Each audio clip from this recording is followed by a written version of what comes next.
All hail, Liberia, hail. All hail, Liberia, hail.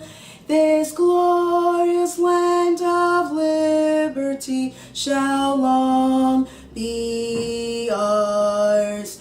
Though new her name, great be her fame, and mighty be her power. Though new her name, great be her fame, and mighty be her power.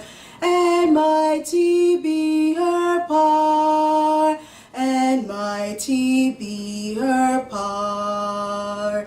1, 2, 3, 4, in joy and gladness, with hearts united, we'll shout the freedom of our rights united.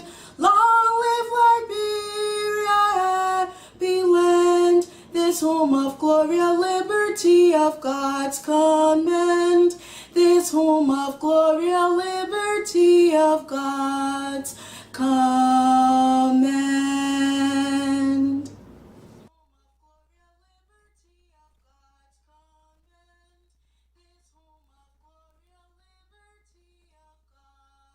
All hail, Liberia, hail. All hail, Liberia, hail.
Merci.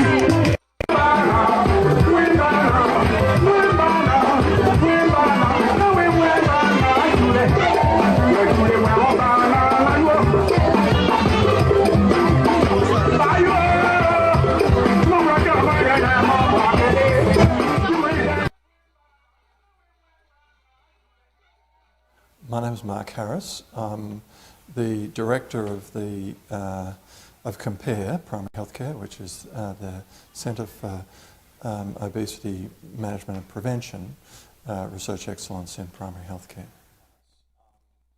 We were trying to understand the problem of obesity in Australian community, and in particular what the primary healthcare sector can do to try and address the problem of obesity. So what we did was we divided our work into 3 streams, one of which was working with young mothers and infants and providing them with, through practice nurses, with electronic support. The second stream focused on patients with health literacy, with low health literacy who are obese, and how they could be supported in general practice. And the third stream was looking at the referral pathway for patients from general practice to other services and the health economics of providing obesity care in general practice. Most of them are still going on. We've found that it's feasible and that it's acceptable both to practice nurses and young mothers to deliver support in that way, particularly using new technology like phone apps and text messaging and so on. In the second study, we've found that that health literacy is a significant problem in general practice with patients who are overweight, and that again clinicians can see the value of tackling that, and where the ongoing study is evaluating how effective their approach is. And in the implementation stream, the study on referral behaviour found that there was a different pattern of factors that influence GPs' referral patterns to lifestyle programs versus surgery. And surprisingly, that wasn't related to the availability of services or resources, or it was more to do with the clinician's own beliefs about their effectiveness and their limited past experience. So that that was a surprising finding here this study. afternoon. Today, as usual, Well, our findings have had quite a significant impact on the services that have been involved in the study. So the Medicare locals that have been involved in Sydney and Melbourne and Adelaide, and the community health services have already started to change the way they go about things. And two clear areas has been in relation to using what's called the 5 A's, which is a framework for preventive care that's been used in the NHMRC obesity guideline as a organising principle for the Medicare locals work, and secondly, a recognition of the importance of health literacy, or patients with low health literacy, and dealing with that in a different way, and dealing with weight management in a different way for people with low health literacy. Stay tuned, and we will get this program rolling in a very short time. Stay tuned.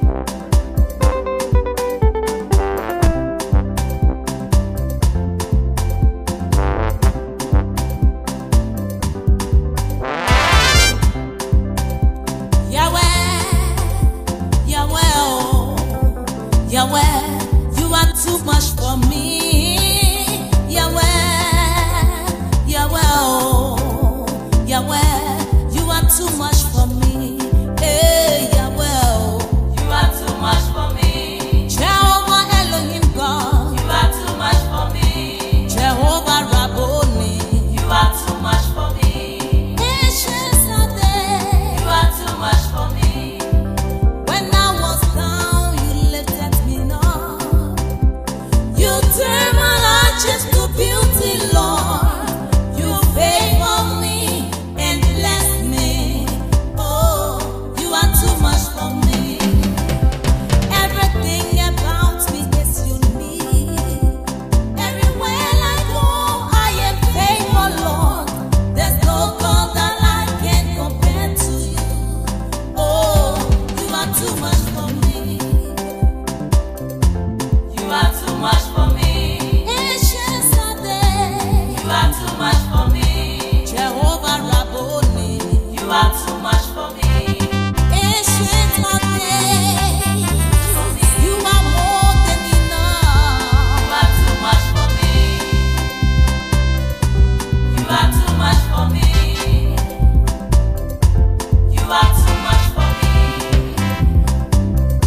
You are too much for me. Let everything that has breath give the Lord grace. It doesn't matter.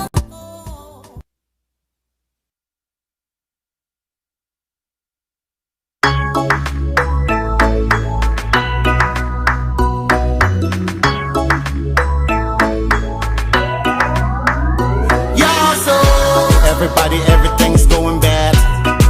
The situation getting worse. Everybody in the country getting mad.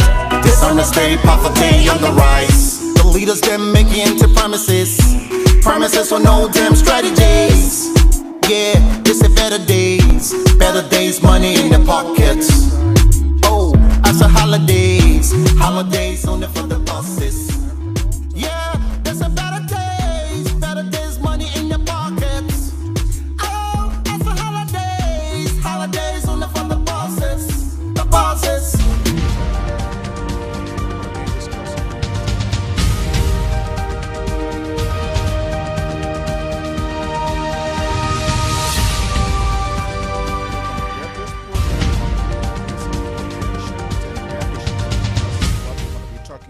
This afternoon.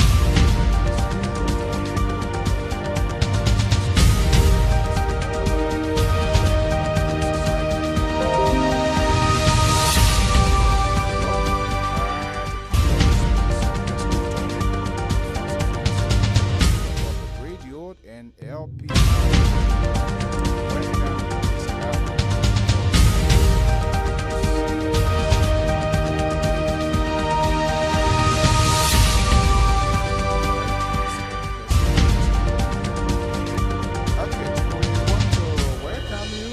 This afternoon, beautiful Thursday afternoon here from the East Coast of the Liberia Public Radio. That's the New England Bureau. Alfonso Z, and so we want to welcome you to today's editions of Health Talk. First of all, I will apologize. I will be in the way for a little while. Crazy schedule, and I will be doing stuff. All right, let me just.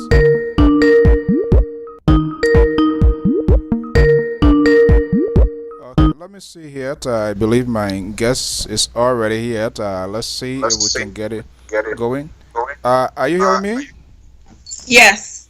Okay. All right. Just folks, just bear with me, and as we try to position, get everything done here perfectly, and we will get this program on the way in the soonest time possible, as we promise.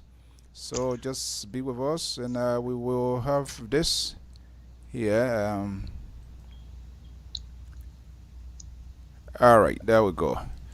Okay, folks, we want to welcome you to I'm not sure if I'm focused because I can't see. No, everything gonna be perfect from my end here, and that's what I'm doing right now. So, we're gonna have it right here. Okay, folks, so we want to welcome you to, as usual.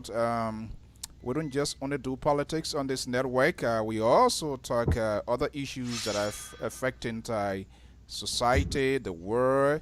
As you may know, we are experiencing one of the worst pandemic in modern history.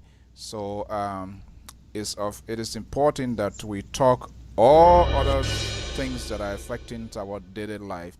And so, as usual, we are here this afternoon to have this conversation, and hopefully you will be part of what we are doing. So stay with us, and we're going to have this discussion here. Just bear with me here very shortly, and we will get this going here. Okay. Joining me now is the professor herself. We're going to be talking on some key important issue here this afternoon, and hopefully you will follow us. Professor Joel is here this afternoon. We're going to be talking on obesity, one of the killer disease here, obesity prevention and management. She's joining me here this afternoon via Skype. Let's have this conversation. Good afternoon and welcome. Hi, good afternoon, everyone. Okay, good. All right. I do not really need the introduction, and I'm quite sure that our listeners and follower are always there. And again, sometimes we have to change discussion here. That's the diversity of this network. Not all of the time politics. We have time for politics. Yesterday you saw there's a religious aspect being inserted into this. But we want to talk on one of the killer diseases in this country and across the globe. We're looking at something over hundreds of millions of dollars is being spent in this country here to manage or to prevent obesity. So we want to get the people that have the expertise. The professor is here this afternoon here. Okay, let's get the ball rolling here quickly here. Obesity prevention and management. Let's get the discussion going. In the simplest form, for those who just don't know here, let's just break it down. If you can break it down for us, obesity. What is the simplest definition? When they say obesity, what are we talking about? Well, I cannot see myself, but obesity basically is when a person when they become overweight, or when they become overweight above their stature for weight and height.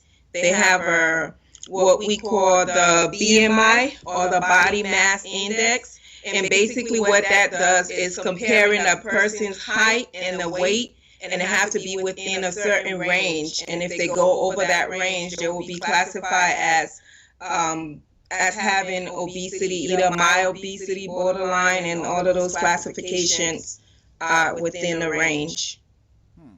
So that's it. All right. So let's look at here there, because there are key words here into this discussion, and just bear with me and I try as much as possible, and you will help me out here to walk us through the process, my audience and those that are following us. Yeah, your camera. I'm not sure why you're not seeing yourself, but the camera, everything is perfect on the screen, and what have you? It's good. Okay. So is it preventable? Is that something that we can prevent, or we just can manage it? I mean, there's things that can be done to reduce or lessen a person's overweight stature, such as following a proper exercise and diet. Those are all things that can be done to help eliminate or lessen a person's probability or chances of increasing their chance of having a higher obesity level based on the BMI or body mass index. Okay, I want us to do it step by step here. We're going to talk about the prevention management here, but let's get to the bottom line, the grassroots, how it comes about. I know there are other sicknesses people from childhood, from parents. How does this whole obesity, how does it come about within people? How, I just still find it very difficult to understand. How does it come about? I mean, there's various ways a person can become obese due to hereditary or genetics plays a factor in that also, and what we consume, what we eat, those foods that have high lipids or fat level, saturation, and all of those will play a factor into it. Plus, again, other comorbidities will also make that person incidence or case of getting obese level, shooting up the level, getting higher rather. Getting higher. Is there a screening process involved in someone that is obese as well? Oh yeah, like I said, basically they'll identify the problems, and what we see with and patient can be, and this is the population I'm going to focus on, or what they focus on for obese patient. It starts at a very early age, believe it or not. Some patients at the age of 2 years old and above or older, those are the population that they will focus on based on how much body mass index that they have. If they are above that, then that puts them at a higher rate of getting other various healthcare issues or healthcare complications. So the major problem we will see, or things that we'll see, like especially nowadays, there's more people are not exercising a lot than before. Probably back in the days when our grandmother or grandfathers were around, they'll go, and I'll use Liberia as an example, go on a field or on a farm rather, and do, labor, hard work, and those are things, and they were eating more organic food. Nowadays you see a lot of, even in Africa, in the United States or abroad, you see a lot of people consuming more saturated fast foods that not organic, and those foods contain, again, a lot of high cholesterol. They can affect the cholesterol level. So those are all the things that can come into play when we're talking about obesity, and they can be detrimental to a person's healthcare status, overall healthcare status. And not just that, it will contribute to other medical comorbidities as well as the cost of healthcare. And we all will suffer from that in terms of, as far as if you have health insurance, you have to pay for all of that, and also pay for others that may not have health insurance. So all of that plays a factor into it as well. Wow. So from what I'm hearing from you, Professor, the food seems to be a very key factor, things that we take into the system is a key factor in someone being obese. Correct. I mean, you can eat food, but it has to be done in moderation, and you have to take into account also your calorie intake, how much fat that you're eating within a specific food content. All of those will um, determine or have an impact on one's overall weight factor. Wow, that's interesting. And I hope I'm not going to go off the rail here. If I'm doing that, just bring me to baseline here. I know there are some other sicknesses, there are some other things that we have talked about in the past. They are noticed in pregnancy. Is there any way that doctors or physicians, healthcare provider can determine whether the child will be obese during pregnancy, something like that too?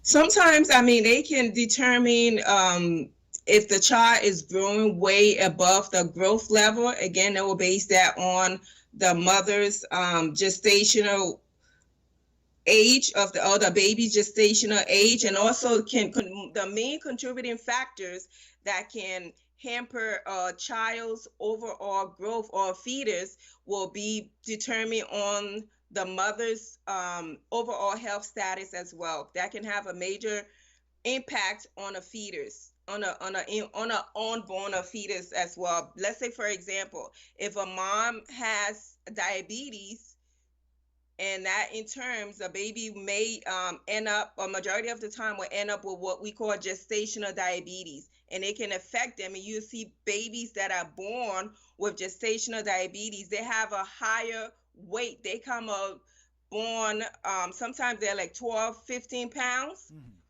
and that's way above the, what you call it, the BMI that I was talking about, and that can have an effect on that child's overall health status, as well as they tend to grow as well. And usually if the mom during pregnancy has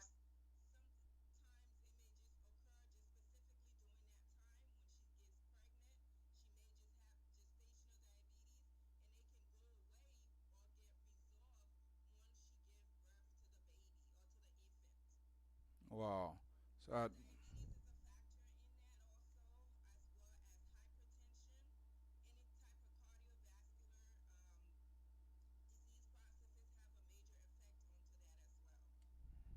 So, so that's how much does an individual or person try to weigh and to consider that person to be obese?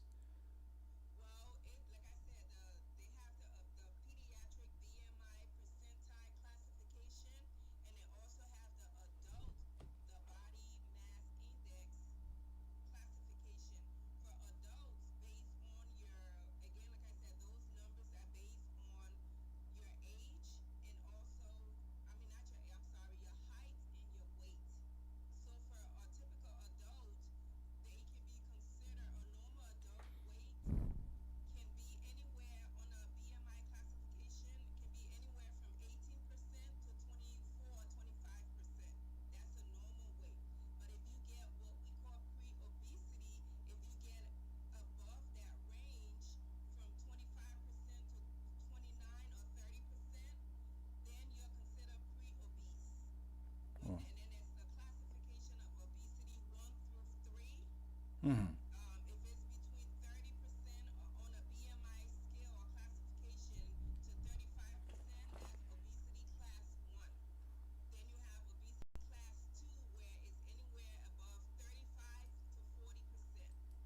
Well, so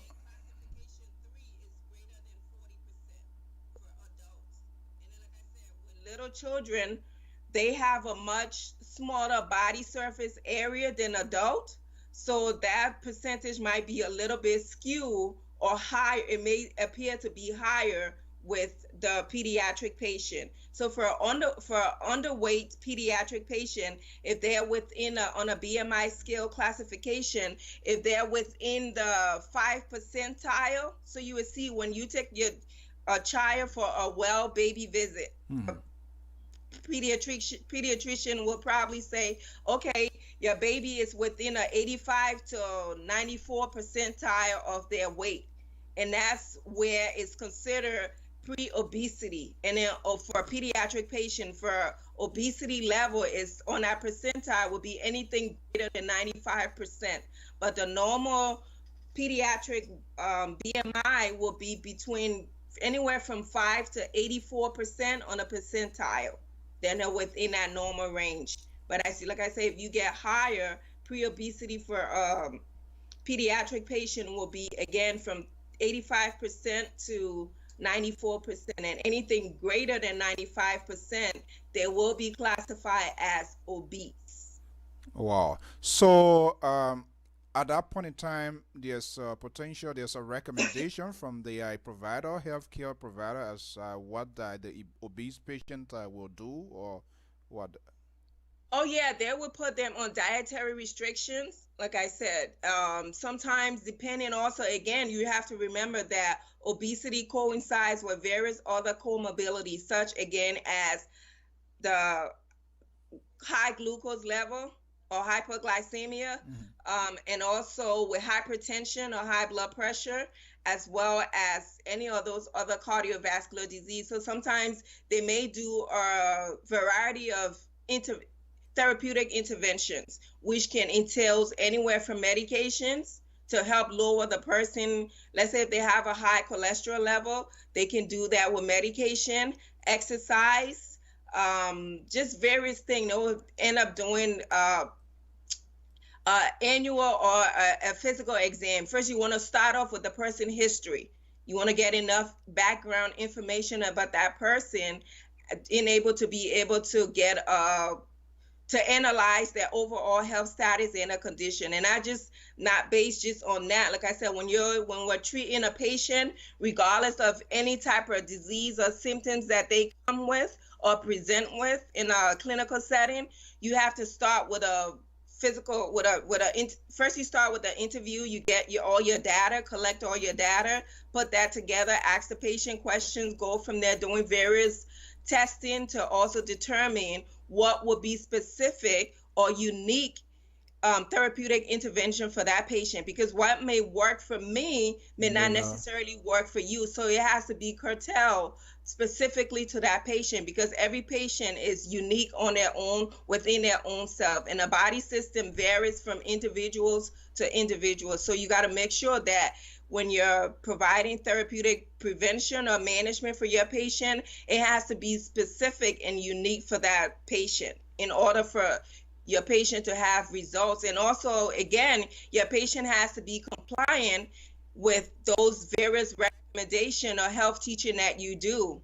If your patient is not compliant or not doing what you're telling them, for example, they're not taking the medication, they're not exercising, they're not staying within a dietary restriction, you won't see no results. And it can lead or complicate other major health issues that is within these patients or clients. Professor, I think this is where the challenge is potentially for those of you that in this field. I think that's where the challenge is, the dietary restriction. The person is not a resident, they're not going to live in the hospital, you're just going to be monitoring. How do you guys go about to have that effectively implemented? Because you tell he or her something to do to help them, and then when they go home, they do something on the contrary. And that's it doesn't. Part of the issues with obesity. And sometimes you have family members, because if a patient, let's say for example, if a patient gets to the point where they become severely obese, they're not even able to walk or ambulate to get the food. So you have family members also that become enablers, go out there, and sometimes these patients can be very manipulative in trying to get food to them. So they will use different psychological manipulations to get family member to bring food. And even if they're within a hospital setting, they have the diet restriction, but you still have family members that will bring in certain food that is restricted from the diet. So it makes it difficult. So that's where health teaching becomes very vital with these patients or with any patient, because you can teach or educate a patient till you're blue in the face, but if that patient is not being compliant, not just the patient, also family members, it makes it difficult to actually treat the patient and get the patient to their best optimal health status. It makes it difficult. And again, they can lead to other various more complicated health issue as kidney failure, cardiovascular failure. So there's different things that involve that becomes that end up being added onto that person's overall health status, and it makes it difficult to even get any effective result, especially if they're not doing what they're told.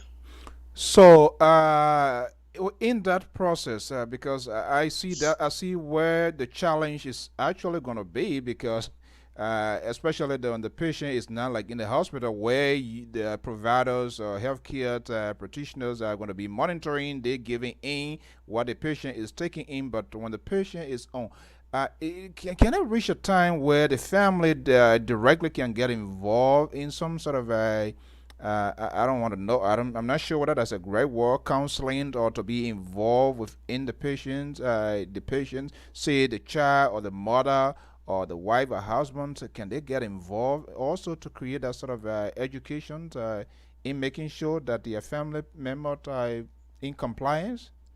Especially if you have a husband and a wife or even a child, when we're providing teaching, yes, we're focusing on a patient, but also you're focusing on the dynamics or the patient's surrounding or environment. So that again may include other family members. So you need to teach. When teaching is done, it's done on an individual basis, but also on a family or other significant others that are involved with that patient. We also want to get them involved. So again, they can see the various clinical manifestations that they see their family member present with and be able to help with their treatment or overall management of care. You have to have family members involved, especially, like I said, if you have a obese child who's 16 or 15 or even 7 years old child. You know, Liberian people be like, oh, that child will grow out of it. But if they don't, from little, if they don't have a good or healthy eating habits, it doesn't matter. And some people be like, well, we will exercise and this and that. And then again, I know this might sound a little bit contradictory. Sometimes you may see a well-built, skinnier person. That doesn't necessarily mean overall that they're healthy. So there's different things that come into play when you're looking at a person's overall health status. Because I can be skinny and slim, but if my cholesterol level and other labs level is out of whack, that can put me at a higher risk of getting a heart attack and different other disease processes that can eventually end up killing me or shutting down those vital systems or organs. Because if you have a person that they're obese, you have like the vessels or the wall where blood flow is trying to go. There's not enough adequate perfusion because you have what we call a plaque build up within those vessels. And if there's not enough adequate perfusion that is going back and forth or being equally exchanged, you can have lack of oxygen, or where if the fat or plaque break loose, it can travel again to the lungs or also to the heart, causing heart attacks. So let's look at the group that maybe seems to be vulnerable. Is there any boundaries in terms of this group of people or this category of people or their backgrounds? Is there any specific group that is vulnerable to being obese? Again, yes and no. Yeah, mainly within the African American and Hispanics. Like I said, we are just the major factor that deals or come into play with that again is the 3 A's when it comes to healthcare. Is it available? Is it accessible to those individuals? And are they even able to afford it? So a lot of times you see where they because of all of those different constraints, whether it's financial accessibility, it makes it difficult for them to get the proper or adequate care that can prevent all those other disease processes that we seems to have a higher prevalence for within the African American or Hispanic or even Indian community. I know this might sound insane, but for the most part, as far as I'm concerned, for the most part, a lot of surgery is being administered, is being carried out, procedures in different sickness. Do they do that? Do they perform procedures with obese people too, or what? If they get to a point where they're severely obese, they will have different they have different Option. type of gastric bypass surgery, different type of surgery, but you just don't qualify for it. You know, you can't just be like, okay, I want to have surgery. There's various steps that that person have to entail, and a lot of times you will see even for example, they have a TV show on within the United States here called My 600-pound life or 600 pound, Yeah, I think where I've those seen that. patients they become very obese. They have to go through psychological counseling. They have to, before, if they get to the point again with a BMI or body mass index, if it's above the obesity level, they will have to lose at least 100 pounds or more before they can even attempt surgery on them. Because again, those patients, when they go underneath for surgery, even general anesthesia, they can end up dying from it because again, they have a weaker immune system, not necessarily immune system, a weaker cardiovascular pulmonary system or lung system. It makes it difficult for them to recover within a time frame that is required. Wow. So, if there were to be any surgery, from what I'm trying to sense out here, that would be the last resort. That's not something like Yes, that's you. the last resort. And even to when they get to that point, like I said, it's not just automatic. It's a process where at least they have to be on trying to do different things to lose weight before they will actually do any type of surgical procedure.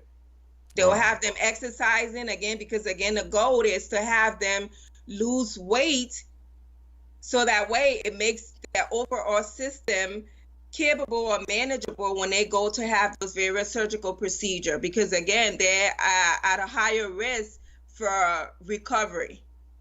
And then even if sometimes after the surgery, there's a lot of teaching, and they will have to be, their lifestyle will change dramatically, because when they do a lot of the surgery, depending if they do a lap band or if they take out portion of the stomach, sometimes they can only, that the size of the stomach is cut into a size of a pea, so they can only consume or eat so many, just a little food. First, they will have to start off with just liquid.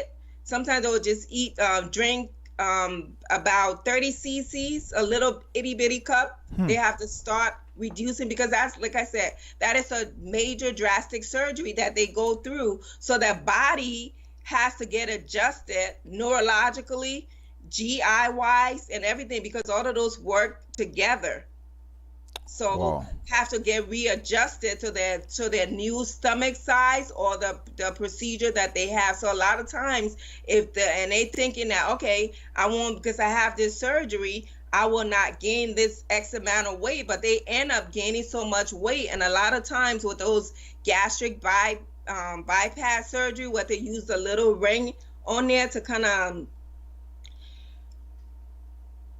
This not really necessarily deflate, to make the stomach smaller or to see how much or intake that they can have. They can end up, again, if they're not following dietary restriction, exercise, they can end up with, later on, 3-4 years down the line, they can start having severe GI problems, such as gastric reflux.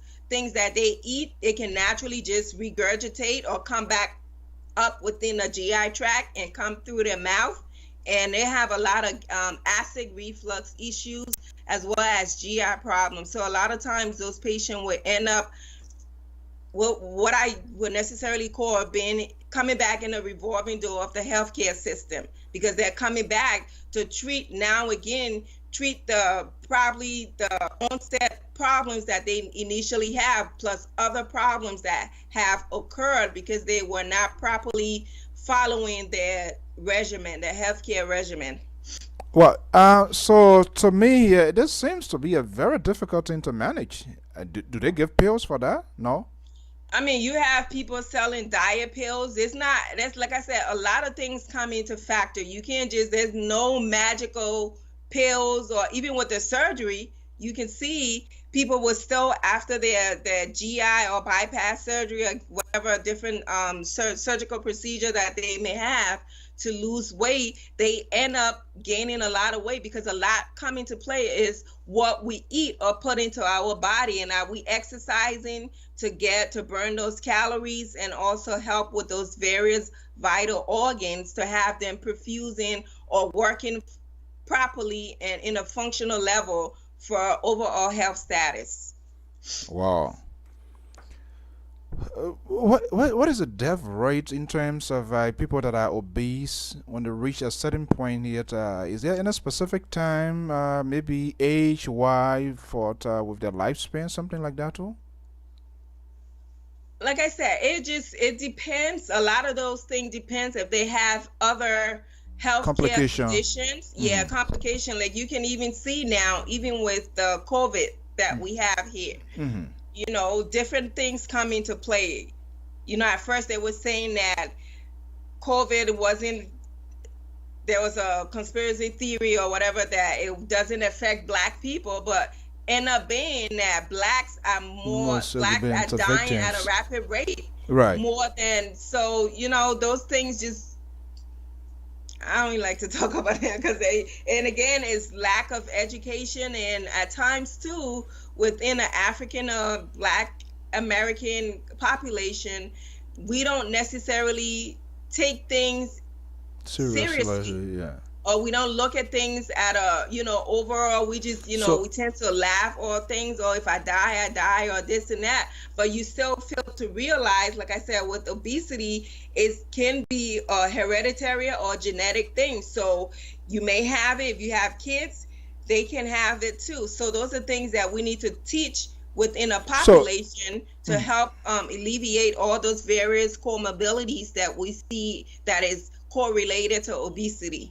Yeah, I was listening to something and reading something that was quite fascinating. That the amount of money that is spent to manage or contain obesity in this country, hundreds of millions of dollars. That's quite interesting. It seems to me that the educational part, in terms of getting the awareness, that seems to be the challenge, or either by the recipients or those who are processing the message. I see it that to be one of the problems. You will talk about it millions of times, but what are they going to live by what you say? That's another thing. They sit on you. You advise them to go in their house. You're not there. There's no camera. There's some restrictions, dietary restriction.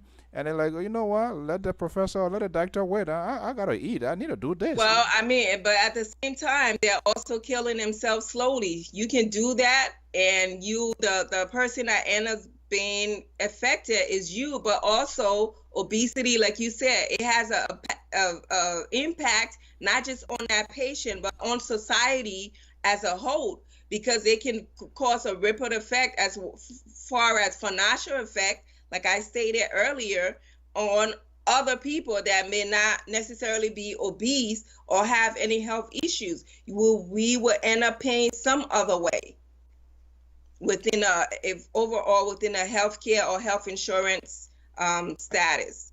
Wow. So it's like I said, you can you can sit and teach a person till you're blue in the face, but also that patient or that client or family member, they need to be held accountable or responsible and play an active and be proactive in their overall health. Because at the end of the day, yes, as you get older, you're not able to do things, or you have all of these various comorbidity, it becomes a issue for you.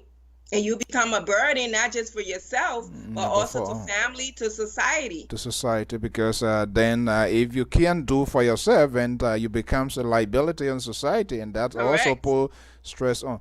The physical activities part, how challenging that one is, because you have to, I believe, exercise. You got the person. Yeah, I mean, this is some sort of little bit. I don't want to be a little ridiculous here this afternoon, because I think that's where the challenge is. The physical this is a therapy or exercise part? There's physical, there's different various level of physical activity that a person can do to help. And recently, my daughter, she's been home and she's been like getting at me to exercise more, to stretch and do things.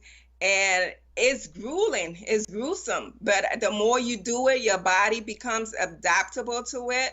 Those different muscle strengthening exercises, bone exercises, or even just walking within your neighborhood, riding a bike, just general Weightlifting?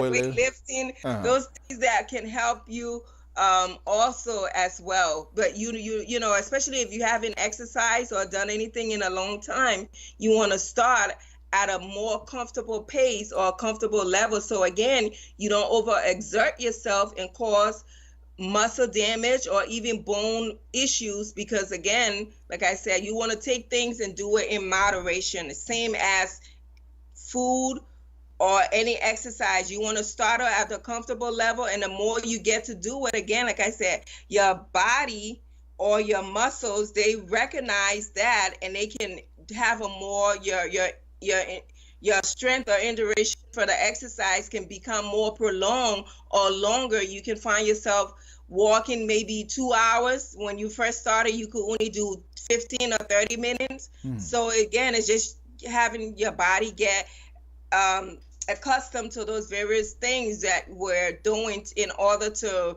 reduce a person's weight, regardless if it's with the medication, it's with exercise, and all of those various intervention, as well as dietary intervention. Like I said, you want to, especially with diet foods, that are usually avoid food that are usually high in calories, because again, they will put on the extra pounds and fat and cause the plaque and all of that. And also food that have low nutrient foods. So you want to eat basically a variety of different foods within the food pyramid. You got the veggies, the eggs, the fish. Again, you want to do it in moderation. Like I said, not eat so much of just one thing. Then again, you're having deficit or deficiency within a specific category, whether if it's with vitamins or different supplements. So you want to have an overall, be inclusive, but do it more on a moderate level. So it seems to me here, for those of us and other folks here who really don't go through their normal routines of having these sort of mini exercise to stress the body, what is the danger we are doing to ourselves? For those of us who don't really even not a week try to kind of do a little bit stress out to make the body to stress, how dangerous that is? Or even exercising, I mean, again, it has an effect on the cardiorespiratory or the heart and lung system. It can have an effect on your kidneys. So various vital organs can be affected due to lack of exercise, especially as you grow older. When you were younger, you can eat whatever, because again, the metabolism, as you're a little bit younger, your metabolism is much higher. But the older we get, metabolism rate declines. So it makes it difficult to just get rid of the fat that you once could just get rid of 10, 20 pounds when you was in your 20s or teenage years. As you get older, like I said, everything starts to decline on the body, so it makes it difficult to do that. So just doing little brisk walking, exercising, and you have to exercise within your age range. Or like I said, or what your body is, what is acceptable for your body. You don't want to overexert yourself because you can cause damage as well. So when you say this is a complicated one. Everything about the body systems is sort of difficult to really deal with or manage. It is, because again, if you have the human body is very unique in its own space or capability, because you can have one system coming in to rescue that other system, but eventually what happened is, due to overexertion or overload from one system trying to compensate, that other system might end up going into a failure also. So all of them have to work and be interrelated and work at a more functional level, because if you have where the heart or the pulmonary system is trying to come in to help the acid-base balance or help the heart, eventually, again, like I said, the heart can overexert itself and work itself, where you have patients that, again, having heart attack or what we call cardiomyopathy, where they have, because the overworkload of the heart and all of those perfusion and inadequate blood flow has caused those various structures within the heart to become enlarged, and it makes it difficult. Then you don't have a good working or functional perfusion, and then you will see where people become tired easily, even just walking from, let's say, from the front of your house to the, or from your bedroom to the bathroom. It becomes a difficult task, because again, you're having deficiency within a certain organ or a certain system. So like I said, all of the body system all works together in order to have us healthy. So if you have a patient that has, let's say someone that has stroke, for example, or heart attack, and with that heart attack, they have they are left with what we call residual effect, and that could be from either if they have heart attack due to the various, again, lipids or fat plaque that have over time has black or cause inadequate perfusion, it becomes difficult. So if a person have a heart attack and they end up with residual effect where they can't even, sometimes you would see where they become paralyzed on one side of the body. And over time, again, if they're not exercising that specific region or specific part, it becomes flaccid or paralyzed, and they're not able to move their extremities. And some of the effects that you can see is they become constricted rather, or contraction. You just find where they will be contracted, and sometimes they will have like the droopiness on their side of their face. It will see asymmetrical. You'll see one side of the face will be higher and the other side will be lower. And sometimes they can have slurred speech when they're talking. It's just like garbling, or they can barely talk. And also they will have major problem as well with aspirations, because again, they don't have that ability for liquids or spit secretion to be able to swallow the spit. So they will pocket spit, and that puts them at risk for aspiration. And at times you see them, they will be drooling like infants or little babies, because they don't have that structure or muscular control of their overall musculoskeletal system, or even neural system as well. Wow. So this is something, it looks like there is no simple or easy way to manage obese epidemic as well, because it comes to a lot of complications and very difficult to manage, to deal with.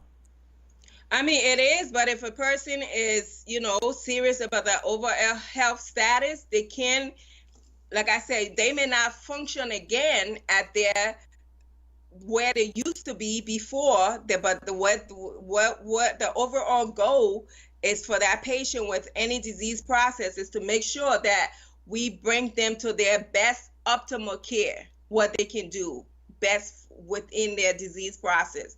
Like I said, they may not be able to function the way that they were functioning prior to the disease process or their illness. But again, you want to have those patients or client working with all of those different intervention, regardless if it's a nursing or medical or even physical therapy.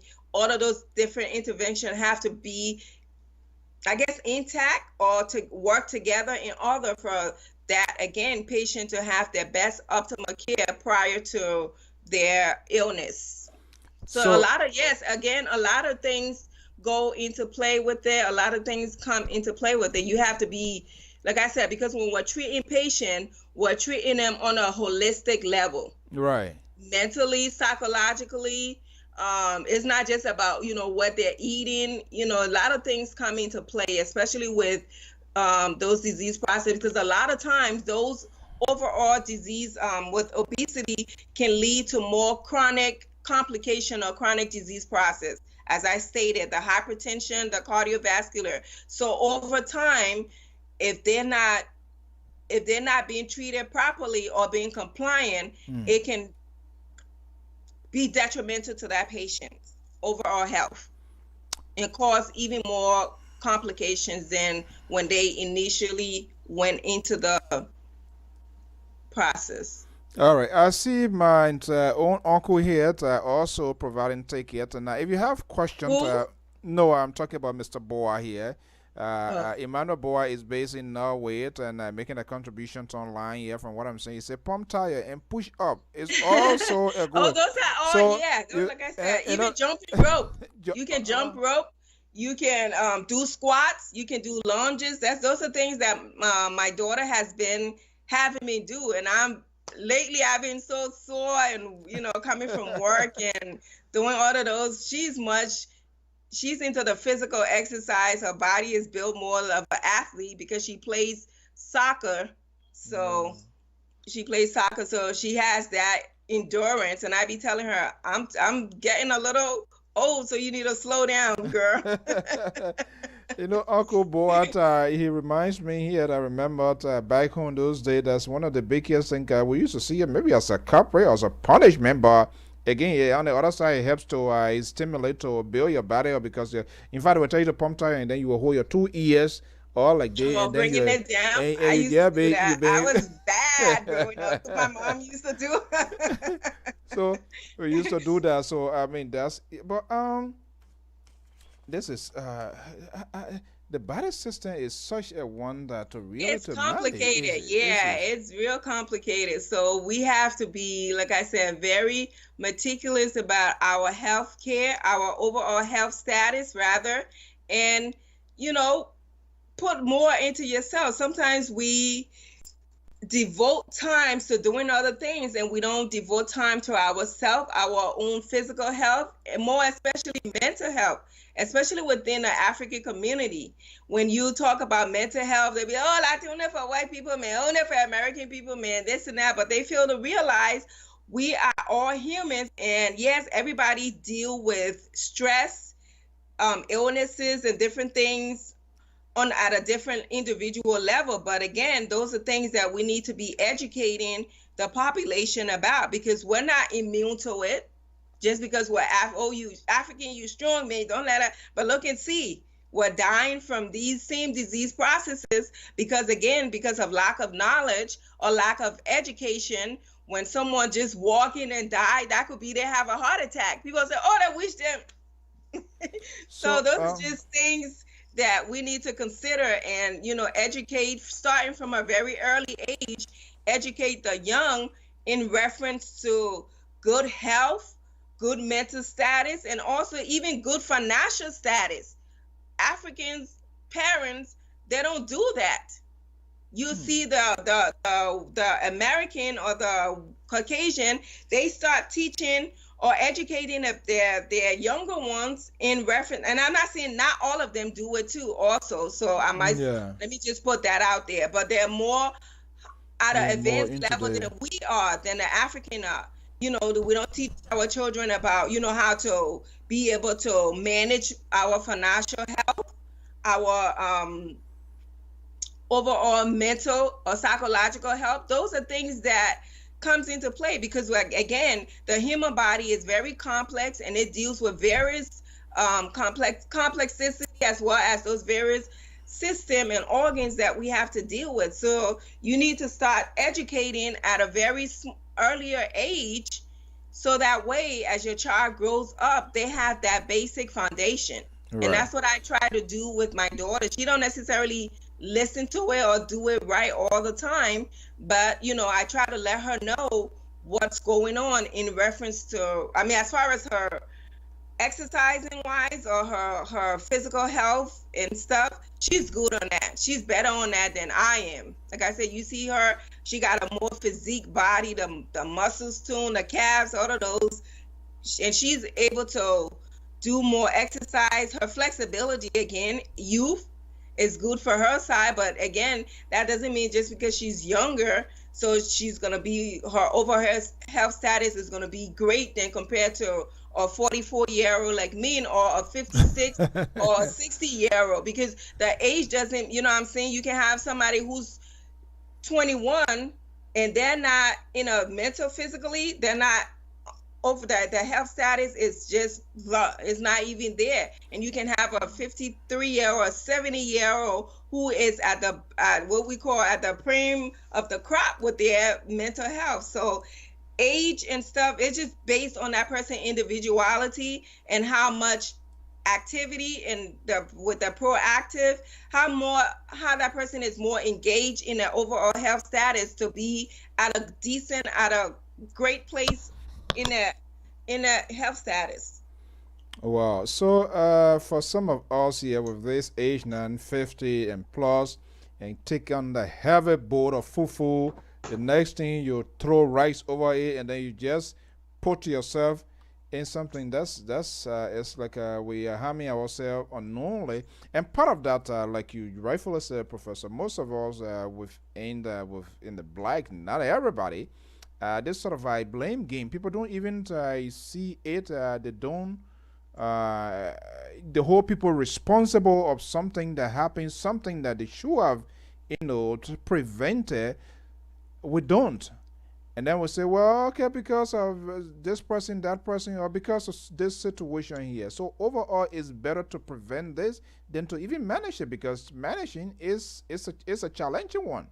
It is. Again, like I said, a lot of these chronic disease processes, they're for more of a lifelong or long-term things that you have to endure before you can get back to your prior overall health status. So management, again, what the saying goes, prevention is better than cure.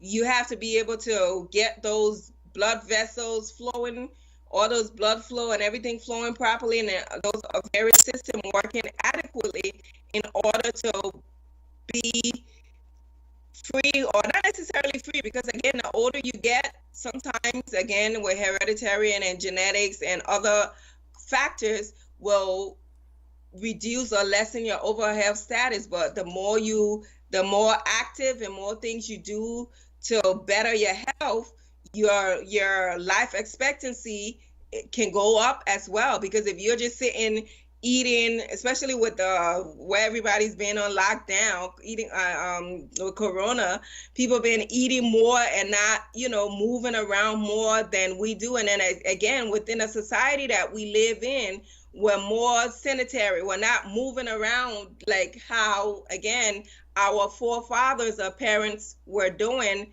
back in the day. We come home from work, first thing you do, sit on a couch and watch TV, and you're there for hours, or even in bed, you're not moving till sometimes even the next day again to go to work. So again, all of that slows down your metabolism, and the older you get, your metabolism and all of those other vital functioning organs become not disabled, but lessen the way they used to work. They're not working in that manner again.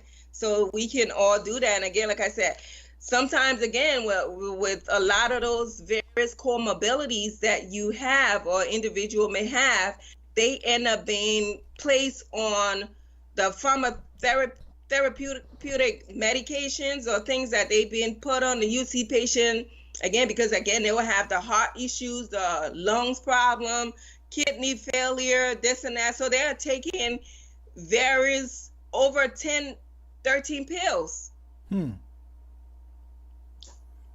Wow. And again, like I said, and they have to be on those medication, especially if someone have heart issue or respiratory issue or kidney failure, they will be placed on medication if they can afford it. And within the United States or anywhere else, they have a more resources out there that can make that available as compared to a developing country. But still, yet and that doesn't negate that is an overall problem within the developed as well as developing countries. Oh, wow. Well, folks, as usual, we always like to have diverse conversations on this network. Liberia Public Radio, not just on the politics, as we dwell on politics, we also try to look at other important issues that are affecting our life and even the society and community. And that's the health with Professor Jawalita. Today we are talking about obesity prevention and management. We never knew about COVID-19, and these are all. And I know after COVID, there's going to be another thing, going to be a company. We're saying that already. So it is important that sometimes we say, you know what, politics, we'll lock it up and look at ourselves, because if I'm not even healthy, how can I even sit down here and talk about who's doing what and who's doing what? That's part of the problem. I have the number posted there. And can I interject and say something real quick? Sure. Even with the COVID, especially where you have the reinsurgence of various establishment or government or agency reopening, you can even tell just recently, even within Texas here, where I'm at, there and Florida as well as Atlanta, all those other places that again starting to reopen those different governmental or establishment, they have the increase in the COVID rate has spiked up again. So COVID may be around for a long time if we don't take the necessary precautions. And you'll see again, especially on Facebook, where I have seen so many people have had the COVID. Even my mom has COVID now, you know, So, and my aunt, but luckily they're doing a lot much better. But you have seen on Facebook or even in the news where people are just dying, you know, and things that they may be okay today, then the next day you hear that person is dead. Or so it's something that has caused havoc or wreak a havoc on society globally, and it's still causing problems. And even after we have kind of contain that through the various epidemiology research and different researches going out there, then we may still see residual effect afterwards. And especially with the fun, I mean, it's not all about money with financially, but also with overall health status. You even see now where they're having or talking about various things as well as COVID patient that have COVID toes and things. So those can be disease process that can just keep on recycling or become a revolving door within a healthcare system or within our environment. You can also see now with this COVID, it has changed the way people literally live, the way we function. Even going to the post office or getting out, you have to wear masks, you have to wear gloves. So it has caused a dramatic, which is good. I mean, when I say that, where it makes people become aware, and it brings that awareness and that acknowledgement that we need as a society or as a whole, we need to do better, not just for us, but also for everybody, because things that you may, like I said, obesity does not just affect the patient. It will eventually affect family members, but also out of that family member orbit, it can also go out there to other various who may not be related to that person, and they may pay for a person as quote unquote obese due to health insurance, due to different governmental supplement that's going on. So it can have a lot of ripple effect that we have seen over the last few weeks with the COVID, as well as and with the obesity, that can be more of a long-term effect that can wreak havoc within society or on patient as a whole. Wow. Well, folks, the number is out there just in case you have your questions, and I know people don't usually find interest in this, but I think these are things that we must also be focusing on time. These are the ills in society, and that's where all of these economic problem comes from, because when people are not healthy, then of course you begin to feel the pain, and when you start feeling the pain, then that's where problems comes in from the national front. We are talking about obesity prevention management here. this evening. And even things that I will see or do with my patient when I see them, it's you can do as far as recommendation for monitoring and follow-up. We can do that, and that can be based on like the physical exam that I initially talk about. First, you want to interview that patient, get all your adequate or database from that patient, and based on that, you will set up a plan of care for that patient. Again, we'll do the physical assessment, the lab, and different other studies to see what's going on or what is causing an effect within that person's body. And things that after based on those various lab physical examination as well as laboratory results, we will want to implement or have a patient do things of lifestyle changes. And that can be anywhere as far as physical activity, even sleep can affect a person's stress level, as well as if they're smokers, if they're smoking, because again, when you're smoking, it causes constrictions to those various vessels, which makes it difficult to have adequate blood flow. So the cigarette or the nicotine is not good for the body overall, because it causes constriction and you're not having enough blood flow. So those are various things that for a recommendation for monitoring or follow-up that we will do. Lifestyle, like I said, lifestyle management, and even self-care support. Those are things that you want to focus on for your client. So if I'm getting it right here, someone that is obese, when they are involved in smoking, and they are adding insult to injury. They are adding more complication. Correct. And you don't necessarily have to be obese to be a smoker. You can have a thin person that is a smoker, and that can cause havoc on that person's overall system. Again, like I said, it's causing inadequate blood flow and the plaque buildup. All of those can cause, and even to get enough or adequate oxygen to those various vital organs, such as the heart, the lungs, the brain. Those are things that can complicate their overall health status. Wow. Okay. Wow. That's very very. That's very interesting to see what is happening. So it's devastating. Like I said, it's a lot of things, but over here too, with education, we can do the education, and also there's various online resources that we can include for patient as well. But you want to make sure that whatever online resources that is it legit? Is it written by does that person have the credential to write that? Because anybody, Joe Blow, can go on and write anything. So various sites again that you can have specific to that patient that to do. And a good thing is, even in the United States here, you can have the health department, CDC. It can start from the local government to the more national and then international, or even worldwide. And you see within with the recent pandemic, not epidemic, because epidemic will be in a specific location, not globally. So what you would see, what we are seeing with COVID patient, you see where different governmental agency or governments within a specific region are having their healthcare department or government come out and bring information, and with that information is being with the epidemiology, they're gathering those different statistics to again give it to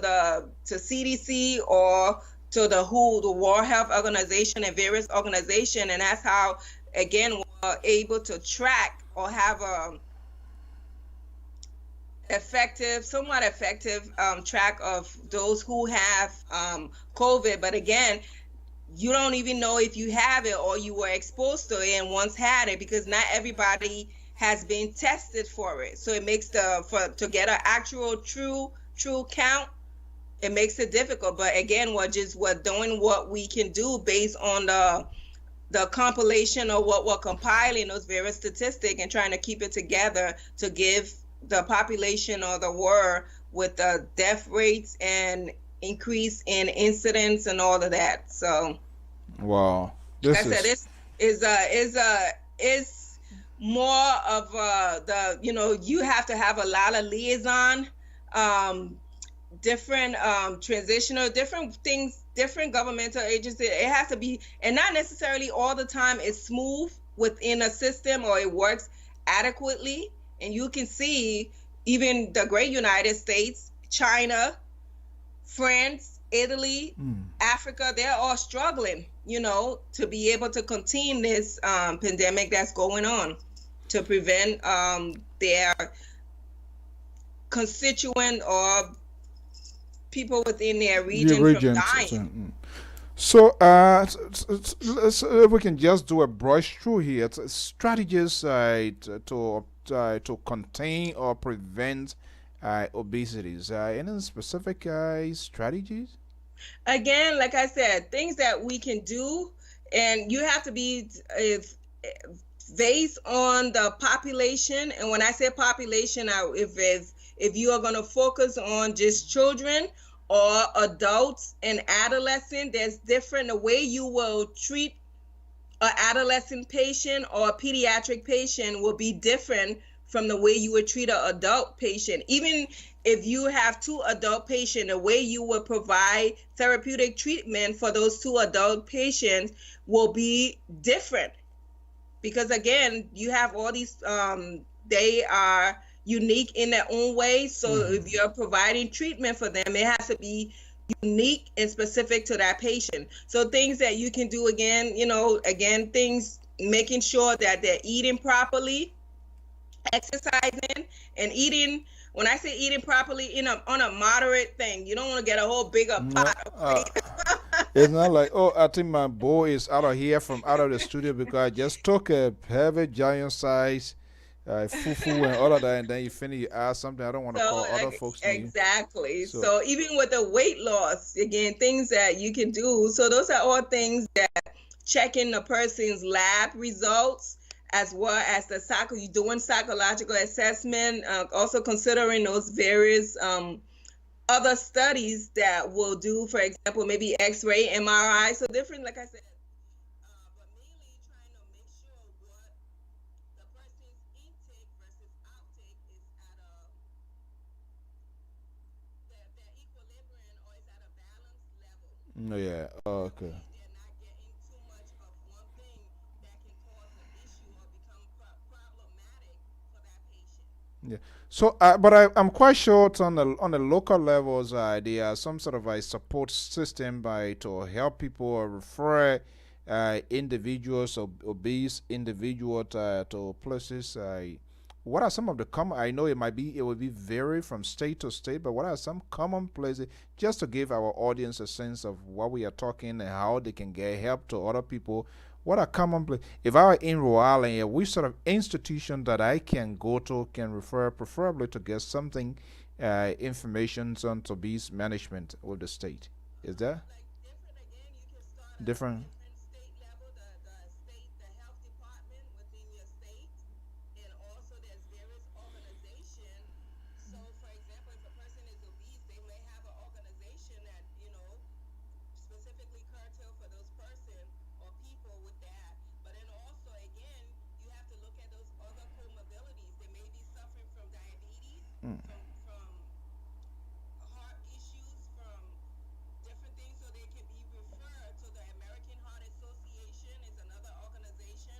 So like I said, there's various outlets or resources that person that we can include in that person plan of care to provide them, giving out those various resources to provide them with information and be able to better treat them, and education as well. Wow. So Sometimes they may have maybe once in a month or every month, you will see, for example, if they were doing, let's say, sexually transmitted infection thing, you'll see the health department will go about giving up condoms or having teenagers come in. I know that's off the topic, but they can also do that for obese patients too. Go out there and tell them about the various organic food markets that's out there, or give them a brochure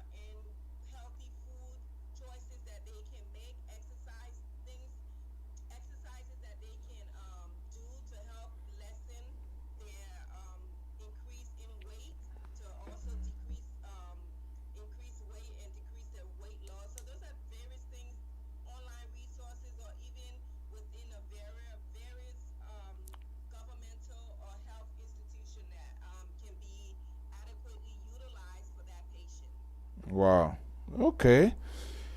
Well. I think what a good lesson to learn here. Before we, uh,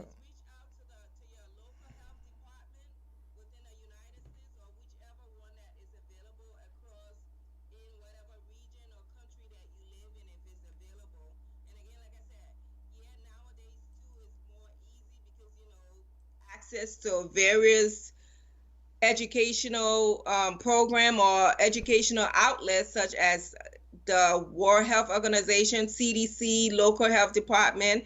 Again, don't just, if you're going to get information from the internet, make sure it's something that is authentic, is it reliable, I know. and you don't just want to start watching people and saying, okay, well, if it works for them, it's going to work for you, because results, like you can see, even within a medical and nursing institution, it's difficult to treat patients that have those various chronic health issues.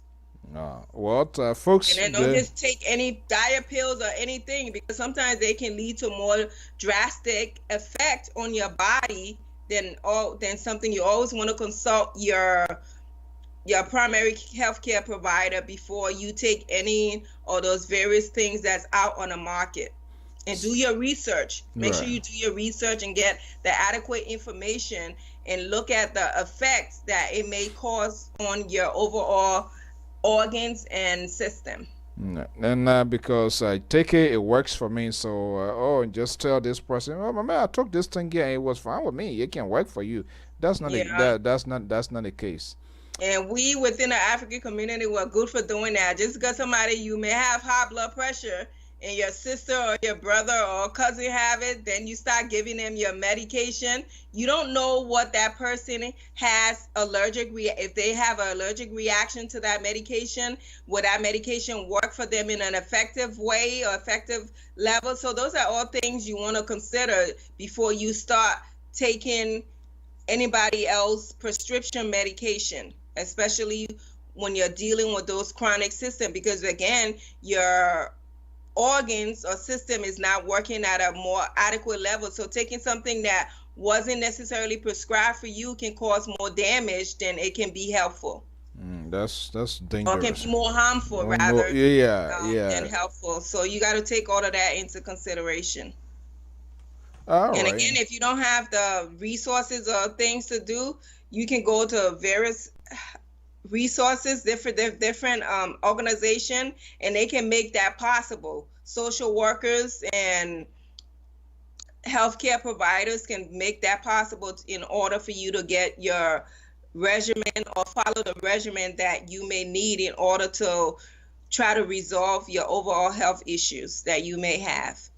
Okay, well, we will try our best always here once a week to learn, to get to know about our own system, our own body, because that will help us if we can learn, if we can manage to maintain a good body, to be healthy. Then it's just pointless of us even talking politics and talking who's going to be here, who's going to be there, because at the end of the day, if you're sick, you're in bed. You're not going to try to see health to be one of the key things for us to talk about, because it is what that gave us strength to even do what we are doing. If you are sick, come on, you're in bed. Nobody gonna do things. So all of this. We just, again, with the, and I will, like I said, I can only emphasize on the African community or the Liberian community, because that's my root. So I will always emphasize on that. You can see where people, even with this COVID thing or even different health issue what they have, they know they're suffering. They want to go do double, keep working, trying to send money home, trying to do this or help family members. And in the end, sometimes, no matter what you do for family, for friends, they'll have the worst to say about you. So you need to be able to take care of yourself mentally, emotionally, physically before you can do anything for anybody. And I myself, I'm learning that now at a latter stage. Okay, let me see. I got a caller here. Mr. George, are you there? Okay. Let me see. She will be hearing you, but just go ahead. You hearing her? Professor, you hearing him, right? No, Okay, let me see. Yeah. Okay. Yeah. Go ahead. Yeah. Okay. Thank you for the show. But I just right. I don't know what I I can do answer. hear him. I do hear you, sir.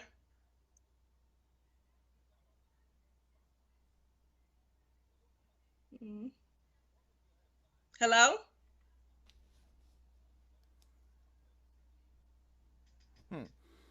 Okay, Hello? because on the other line here, did you hear the question? I was hearing him, then it muted. Oh, okay. Let me see If you here. can repeat it. Yeah. Hello, go ahead, Pa George. In our community, the kind of food that we eat, fufu, pan butter, tobogi, yeah, with those kind of food. What is the average effect on our body when it comes to this obesity or overweight? When they tell you today they want, you think you're gonna leave, you one and a half in before you. What you do, Pa George? You go put finger. I'm trying to be professional, but just the way It's good to know what you learn with that thing, you know. I know, right? Okay. So let me go to her, and then because she's via Skype, but she's getting you here. So here we go. I'm hearing palm butter, toboggi, cassava leaf.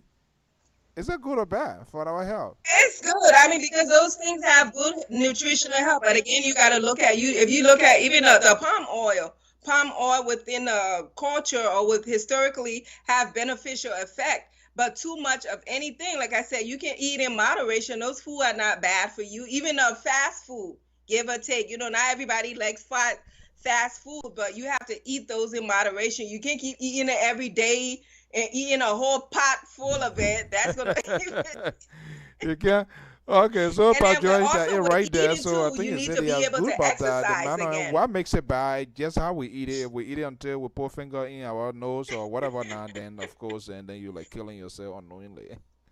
And sometimes to the point where you eat so much till your whole abdominal or your GI tract, your whole abdominal, it just feels so tight that you can't even move after you eat because you bend. It's like what they say, your eye sees more than what your stomach can consume, and you sit there, you so tired you can't even get up and move after you're done eating, and you're just miserable because you have overate. I know. Okay, So well. again, Mr. George, eating those food is not bad, but you want to do it in moderation. And also after doing that, you know, just little brisk 30 minutes of walking exercise, that can help. Like I said, I'm not no health geek, but my daughter is keeping me straight these past few months, and I can see results again that I'm, you know, overall getting tuned, not necessarily losing the weight, but getting tuned in various areas of my body. So I can, you know, and you have to be consistent. You don't just do it and then because you're hurting, you got to push yourself. That's what my daughter's been telling me. Mom, you got to keep, when it hurts, that's when you got to endure it and keep pushing yourself to go more. And like I said, if it start 30 minutes, 15 minutes a day, kick it up to 30 minutes, just walking in your neighborhood. I know, like I said, with everything down, make sure you take your precautionary measure when you're going out there, mask or whatever. But, you know, you can, those are things, you don't necessarily even have to leave your home to exercise. You can do various exercise within your house.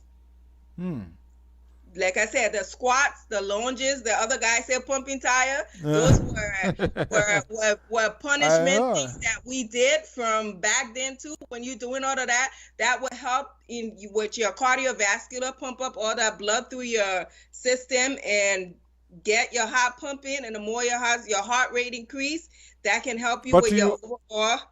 You were advised to be done in a graduate more, right? Especially something like that. You can, like I said, if you starting, if you like he said, and we'll use pump tire because that's what we use. If you want to do pump tire, you can start off with 25.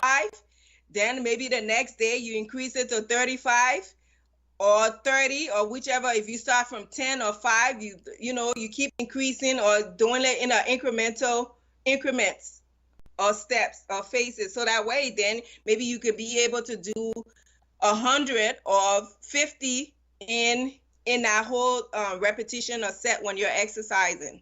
Okay, well, it's 30 minutes of exercise will do great for the body, believe it or not. Like I said, on a daily basis.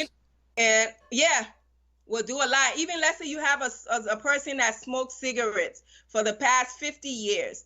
If they quit today or within 2 weeks, you can see the effects. You can see great effect or great result. I'm not saying they will be healed overall, but the moment somebody quit smoking cigarettes and they keep up that, their overall health status becomes much better. Okay, wow.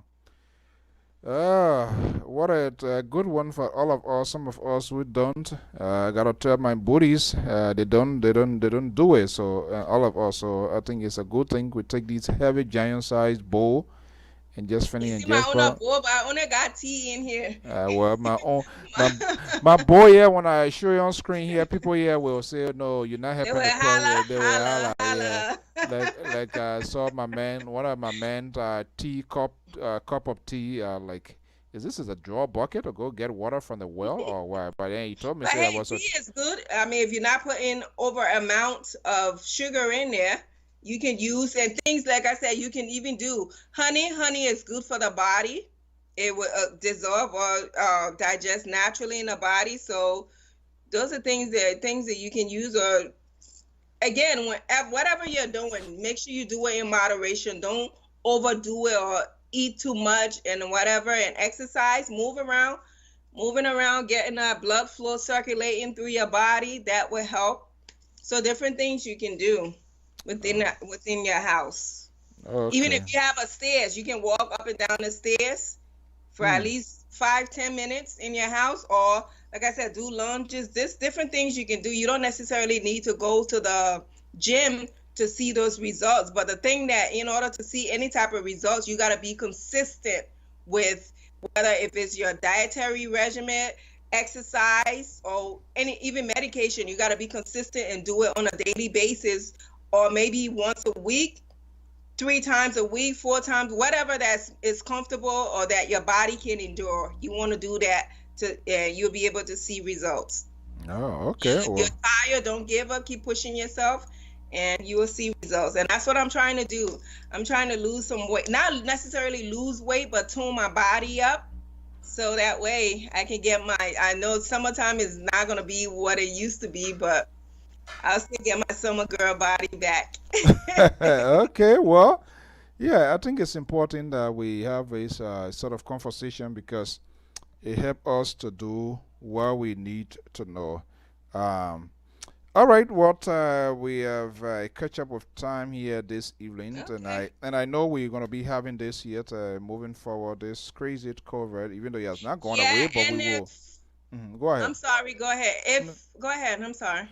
No, I mean, I said we're going to be having this regular. If any of the audience members have a specific topic that they want me to talk about, you can type it in or send it to Alfonso, and I will do my research and we can discuss that. Or if you have anything specific health-wise that you want us to engage in, I'm willing to I will do the research and be able to present it to the audience. So okay, I think that's another good form. So then in this case, what we're going to do, we're going to send like a publication out, what the community or the public feels they need more information or for us to talk about. That way we involved in the decision. Correct. It's more of an interactive engagement where they feel they're part of it, because with any health thing, you want to make sure that your population or your audience is being active in it, so that way once they get the knowledge and get that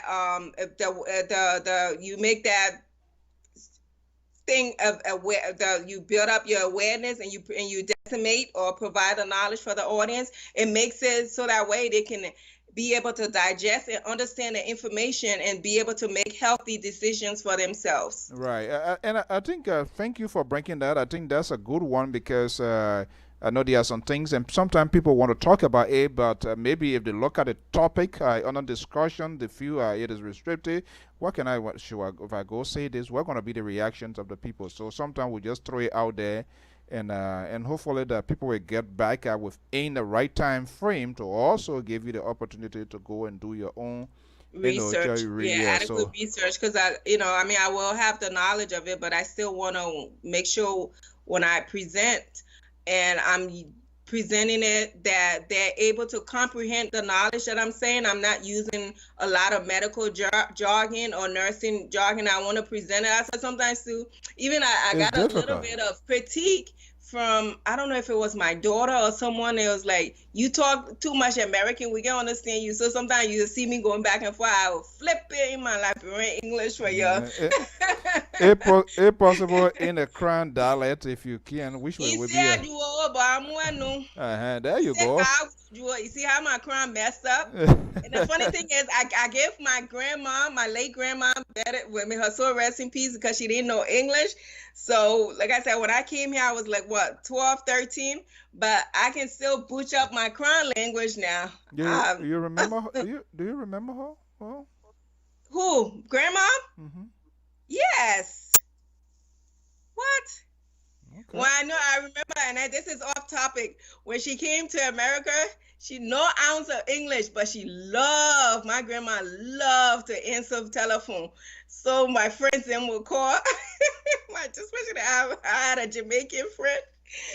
They would call and stuff. Even Angie and Sada and all of my some of my friends from back in Rhode Island would call the phone. Grandma would be running to the phone. Hello. That's one. That's a common one. They always they're so good at perfect about it. Then she'll be like, they'll ask. They say, "Where's Joel?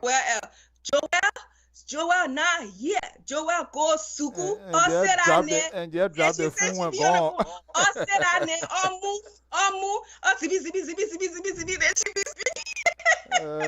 My goodness. Yeah, sometimes it's good to share these sort of, happenings. So that's why, I'm not good with my, and then, my current dialect is from my mom. So I can try on that one. But from Sano content, I can try too.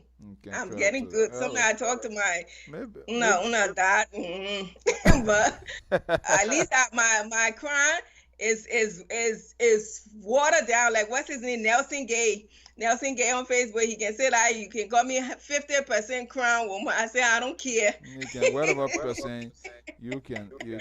You say you have crown 50%. You water down. I say it's all right, Nelson. I'll take it.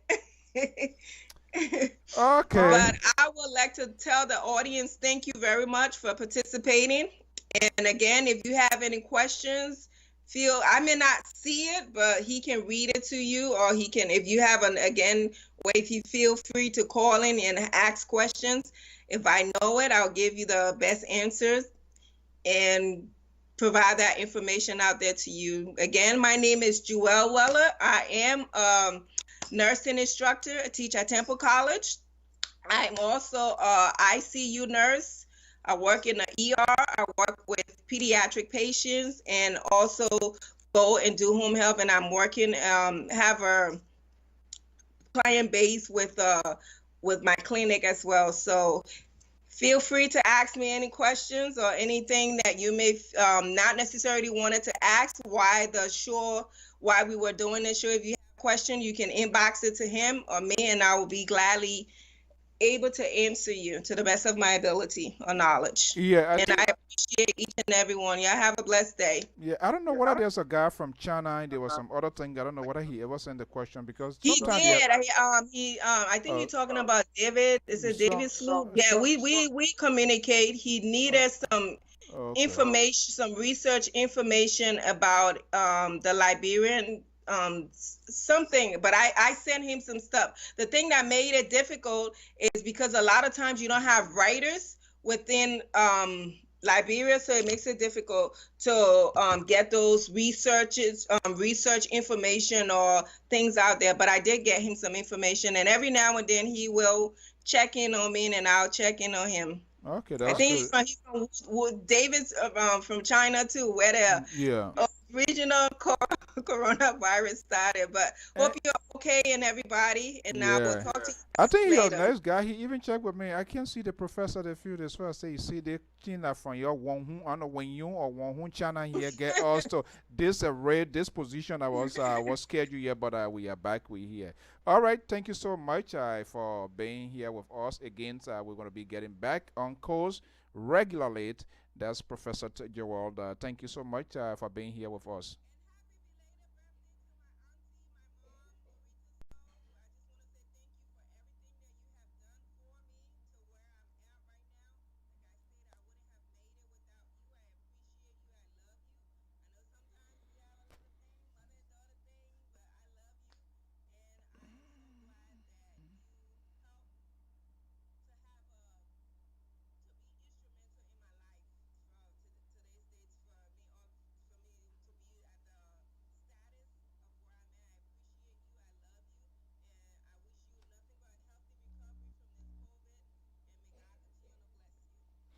There you have it. Thank you so much. And we hope to be back here at, next week, same time, same network. Thank you so much.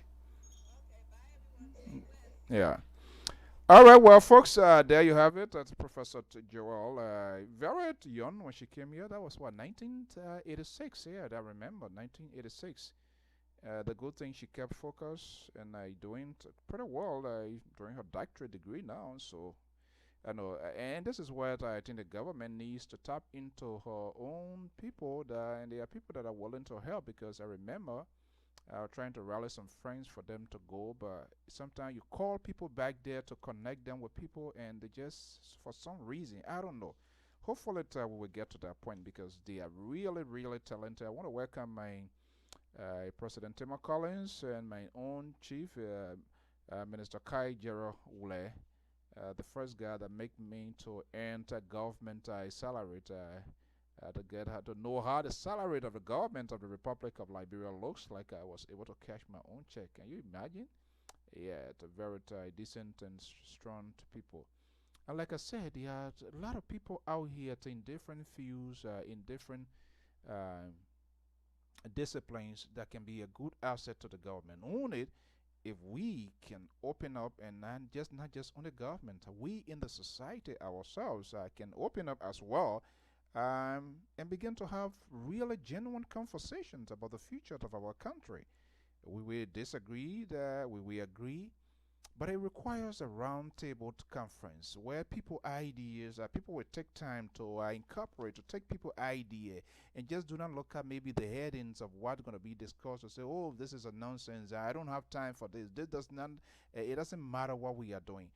All you need to do is to take it, read over it, digest it, and look there and see what is applicable to the country and as to how the country can move. But if you look at what is going on today, you wonder what sort of people we are. And sometimes we blame national government because they should take back of the lead, but the citizens, we have a serious, serious problem in that country. And until we can come to our senses and know the directions of where we want to go as a people, as a nation, we will be having that problem. Well, the COP chairperson, Menipika Dumont, we are hearing he has been ordered to be released by the Ministry of Justice of the Republic of Liberia, Consular Musa Frank D. We have just confirmed that with the Solicitor General of the Republic of Liberia, Consular Serena Cephas, has confirmed that with Liberia Public Radio while we were on air, and even prior to this announcement this morning, last night actually, we get a rendezvous, and that rendezvous is still in place. Councillor Serena Cephas will be here. Simon Serena Cephas will be with me. Hopefully, there's no change in the protocol, regardless of his being released. And we need to talk a little more of that to get the government version to while led to the arrest, and without being charged now is being ordered to be released by the Attorney General of the Republic of Liberia, Consular Musa Frank Dean. Lot is unfolding, but the best person that can interpret that is the Solicitor General decisions that get them to be, or get us to be where we are today. Well, hopefully we're going to get a second phase later this evening here, but we do not want to mix politics with other health issue here. So we want to leave it as it is, after having a discussion with Professor Joel here this afternoon. I am Afonso Ziensot of the Liberia Public Radio and LPR TV. Will be at your company late this evening for the second segment, All Things Considered. This one there is a health talk. We are still trying to make time to find a suitable schedule here. We're still tweeting around our programs and schedule time here. But remember, a newest one is being added into our program. Every Wednesday, we're going to be having Bishop Natayat Ezeret. Natayat Ezeret is based in New York. He has a denomination that is in the most part of Africa. He was my guest yesterday, and it was quite fascinating. Every Wednesday, we're going to be having here. He said, "The truth, and the truth shall set them free." Is a combination of all politics, the Bible, and the good thing that I like about the gentleman that most of his references goes straight into the scripture and sort it out and bring it. But we always talk on some sort of controversial thing. That's what it all looks like. Well, folks, I want to thank you so much for those of you that took up time to be with us here this evening. Time check here is 4:36 p.m. Eastern Standard Time. I am Afonso Z and Sot of the Liberia Public Radio and LPR TV. Thank you and have a pleasant evening, and I will see you in a little bit. Bye-bye. Hey, what about the children? What about the people? What about your families? What are they gonna eat? Yeah, so Septi and we waiting. Yeah, so waiting and we happy.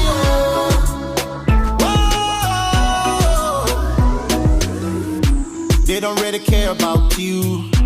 They don't care, my people, it's true. They don't want to see you break through.